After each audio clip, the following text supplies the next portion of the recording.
And it comes from former X Factor winner Matt Cardle, who has a new EP coming out. And we have his latest single, We're the Butterflies, to play straight up after. So, Matt Cardle, how are you? I'm great, Jim. How are you, mate? Good. Yeah, not too bad. Thanks very much.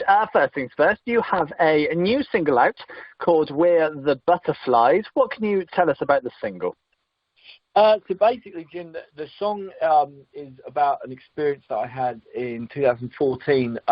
It's about the time I spent in rehab, specifically about a girl that I met in there while I was there. And, you know, it's about being honest. It's about being truthful. And I swear down, Jim, I heard more honesty in the 4 weeks that I was in there than I've heard in my entire life.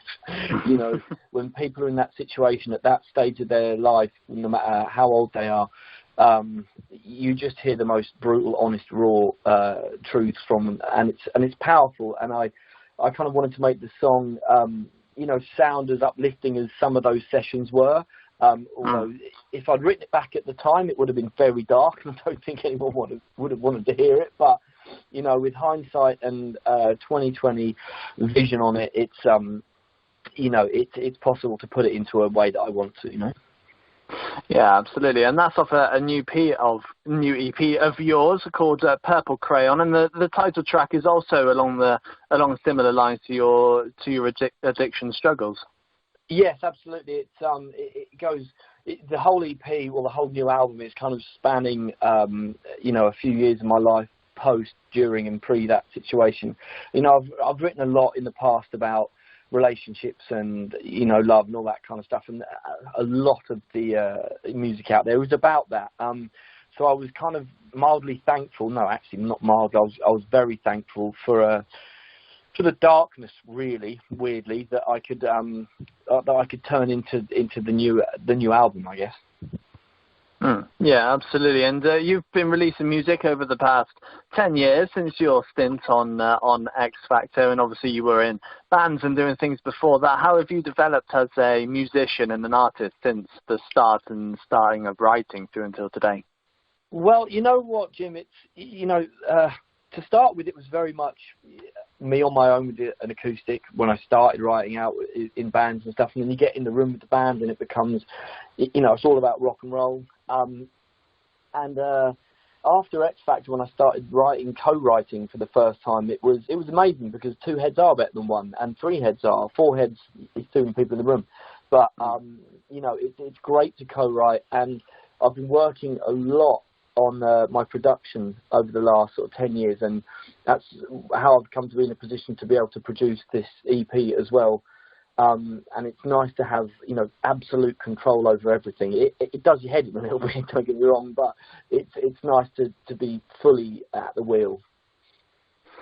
Yeah, I can well imagine. And we're currently in the middle of a pandemic at the moment, and we've all been quarantining for the past year. How has that affected you, your music, and this new release?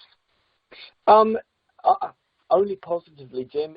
You know, I've spent a lot of time at home. I've got a studio at home that, you know, a lot of the time I'm walking through it and past it, and, you know, it's kind of calling out to me to be used, but you're not always inspired, and you can't just sit there and you know, magic it up out of thin air. You have to wait for the inspiration. And what's been weirdly handy about lockdown is the fact that when those moments of inspiration do come, I'm at the studio, so it all goes down, and that's where the EP has come from, really. Yeah, absolutely. And obviously, once this release is out, I'm sure you'll be wanting to be back out on the road as soon as possible, really. Oh, absolutely. I mean, we've got a tour provisionally booked in, and it just, you know, we're waiting on a couple more things, guidelines to be sorted out and that kind of stuff, and then we can definitely get back on the road with it. I cannot wait. Yeah, most definitely. And obviously, speaking of writing and everything, have you got more music in the pipelines, kind of ready to be working on for future albums and EP releases? Well, I've got the rest of the EP is being mixed at the moment. The last two tracks in the EP, we're well underway with the next album, which will be my fifth now. And yeah, I mean, like I say, I'm always writing. Sometimes tracks don't make the album, sometimes they do. Sometimes tracks that you never thought would make the album come out of the blue sky, and they end up being on there. So there's lots of material, but we're well under the way with the new album.